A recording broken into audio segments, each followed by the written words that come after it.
धन्यवाद। इस मोहल्ले में राजनीति के नज़रिए से इतने लोग एक साथ जुटे हों मुझे याद नहीं है, आपको याद होगा तो आपको बताना चाहिए।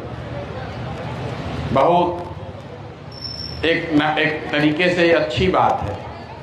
और अभी मैं प्रश्न इसलिए लेता हूँ कि लोग देख सकें कि बिहार के लोगों की अपनी सोच क्या है, इससे पहले कि आप नेताओं से कुछ एक्सपेक्ट करें। लोगों ने पूछा आपको क्यों जिताएं, आपको विधायक क्यों बनाएं, अपना विजन बताइए। भाई मेरे, आप तो वो लोग हैं जिसके यहाँ कोई वोट मांगने भी नहीं आता है। आप तो अपने आप लालू जी के डर से मुफ्त में ही वोट देते हैं। अगर ना दिए हो तो बता दीजिए।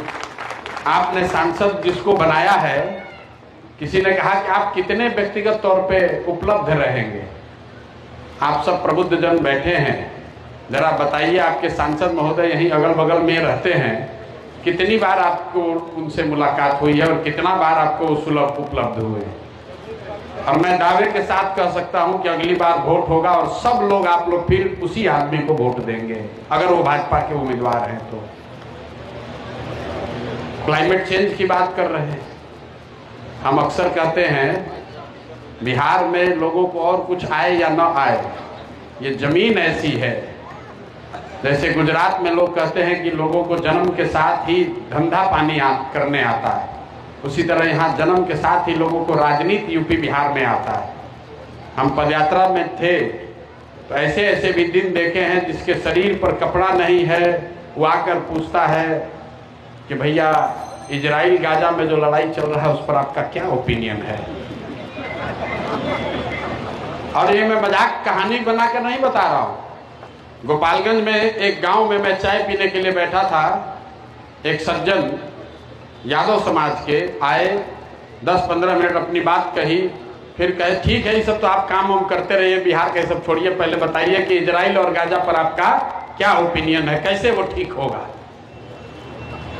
लोगों को यहाँ इतना ज्ञान है राजनीति का।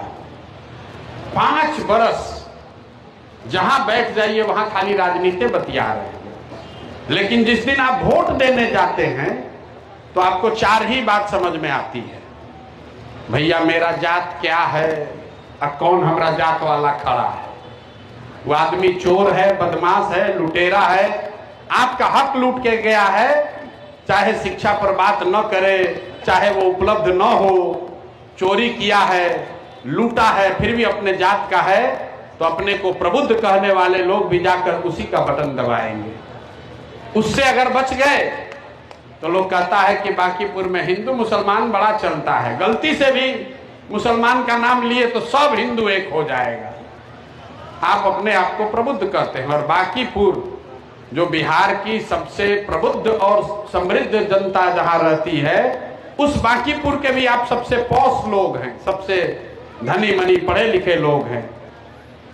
तो जाति से बचिएगा तो हिंदू मुसलमान बनकर बटिएगा। दोनों से बच गए। मैं ऐसा नहीं मानता हूं कि हर व्यक्ति जाति पर वोट देता है, ये बिहार में लोगों का भ्रम है। अगर लोग जाति पर वोट देते तो नरेंद्र मोदी को बिहार में और पटना में बांकीपुर में वोट दिया किसने, उनके जाति का तो यहाँ कोई रहता ही नहीं है। तो भैया जात के नाम पर नहीं दिए तो हिंदू धर्म के नाम पर दे दिए।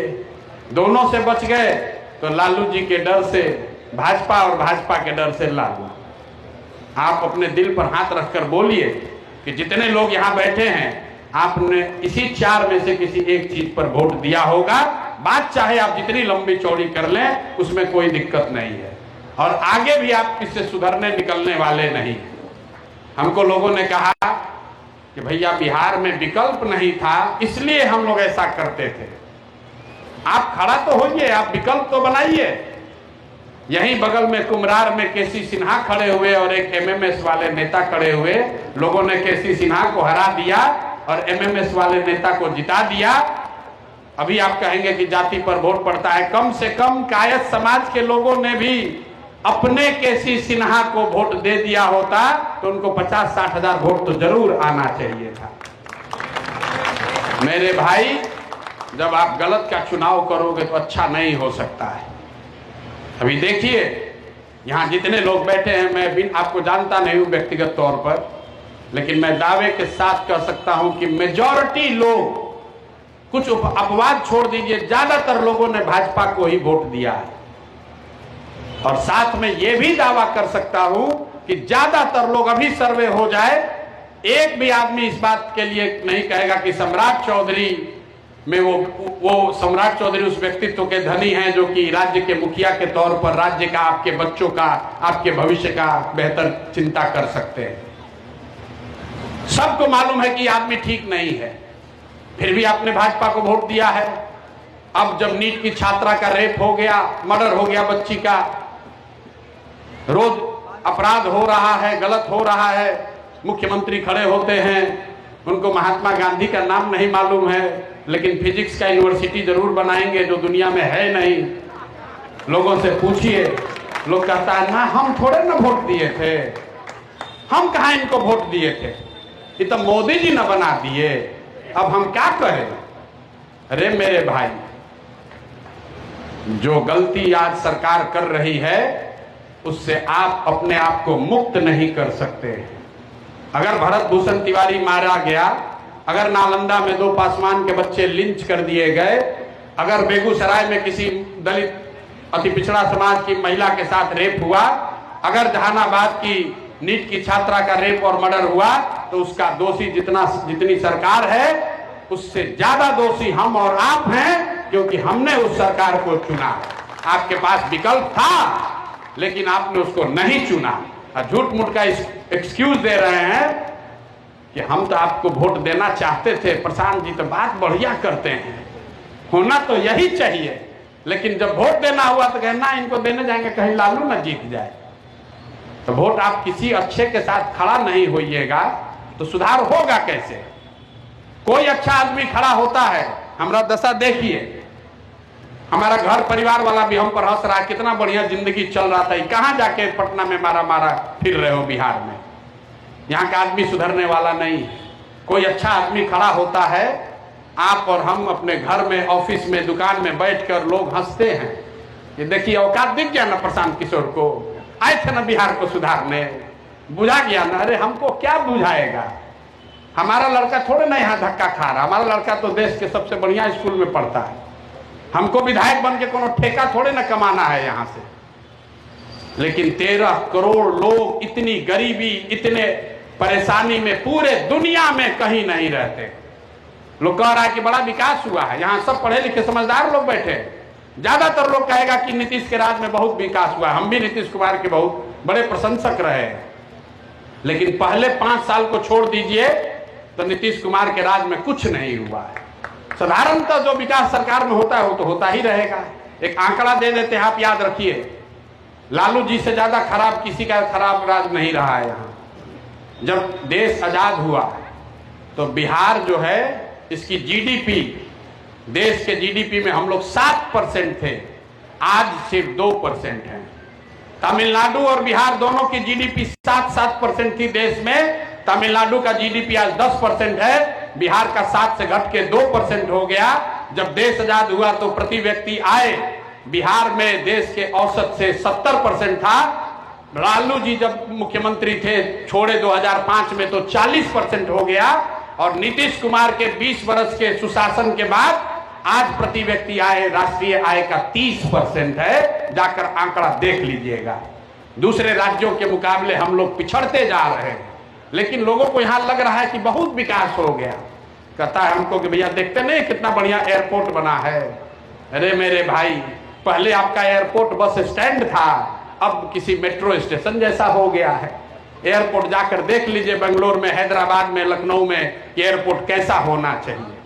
दिक्कत यह नहीं है कि यहाँ विकास नहीं है, दिक्कत यह है कि लोग उसके इतने आदी हो गए हैं कि कहता है ठीक है तो है, कितना बढ़िया तो पटना में विकास हो रहा है, फ्लाईओवर बन गया, इसी को विकास आपने मान लिया है। अब आपके पास कोई उपाय नहीं है।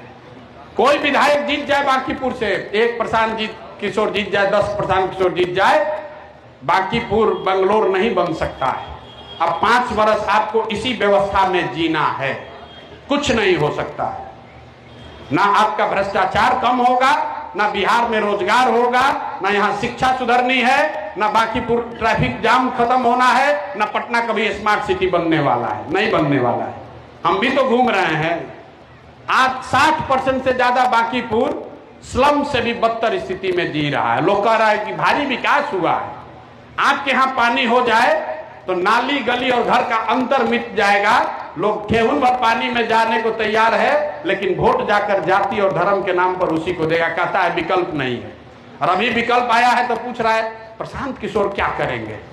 मेरे भाई, एक बार नितिन नवीन से भी अगर आपने पूछा होता कि भैया तुम्हारा विजन क्या है बांकीपुर को विकास करने का, तब आज ये दुर्दशा में नहीं जी रहे हो। मैं आपको बता रहा हूं कि क्यों आपको भाजपा को हराना चाहिए, क्योंकि आप सब भाजपा के वोटर हैं, ज्यादातर लोग, बुरा नहीं मानिएगा। हमारे जीतने से विकास नहीं होगा। एक विधायक का इतना ताकत नहीं होता है, हम झूठ नहीं बोलते हैं। हमारे नेता सब कहते हैं भैया मत कहिए चुनाव के समय में लोगों को, कहिए कि हम सब काम कर देंगे। हम वो नहीं कहने वाले। आप जिताइए चाहे हराइए। विधायक का ताकत नहीं है कि बांकीपुर को सुधार दे।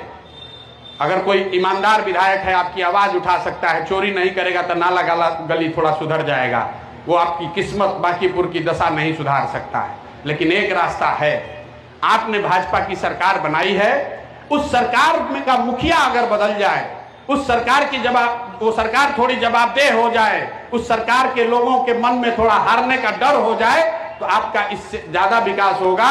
ये आपको रास्ता